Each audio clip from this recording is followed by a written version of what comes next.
महाराष्ट्राचे chief minister आहेत देवेंद्र फडणवीसजी, ह्यांनी सेंट्रलला एक रिटर्न रिक्वेस्ट पाठवली आहे की जे अजितदादा पवार यांचं जे निधन झालं, त्यांची फ्लाईट क्रॅश झाली, त्याच्यावर एक इन्व्हेस्टिगेशन व्हायला पाहिजे सीबीआय तर्फे. पण या गोष्टींनी सगळे खुश नाही आहेत.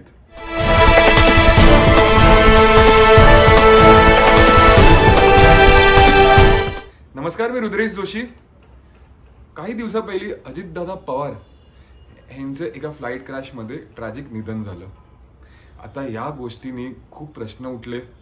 भरपूर लोकांनी एक आपले थिअरीज दिले की काय झालं असेल, की एक फ्लाईटमध्ये काय प्रॉब्लेम होता, किंवा पायलटचं काय प्रॉब्लेम होतं, वेदरचं काय प्रॉब्लेम होतं, किंवा हा एक केलेला प्लॅन मर्डर होता. हे सगळ्यांनी आवाज उचलला. यानंतर लोकांनी मागणी केली की ह्याची एक सीबीआय इन्क्वायरी व्हायला पाहिजे.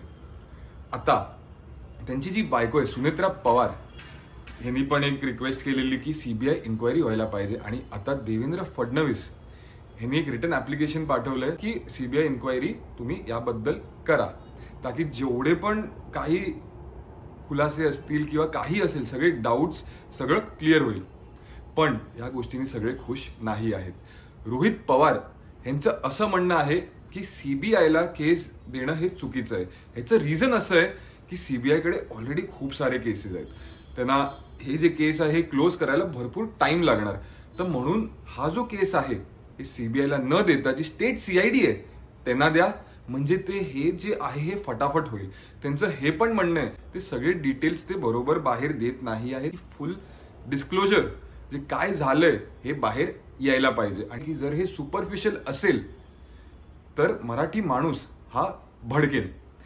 त्यानंतर असं पण म्हणणं आहे की जी सीबीआय इन्क्वायरी आहे त्यासोबत ऍक्सिडेंटचं जे इन्क्वायरी करतात, त्याच्याबद्दल इन्व्हेस्टिगेशन करतात, ते सुद्धा चालू आहे. पण सर्वात मोठं म्हणजे जे ब्लॅक बॉक्स किंवा जे व्हॉइस रेकॉर्डिंग आहे त्यात काय आहे हे अजून बाहेर आलेलं नाही आहे.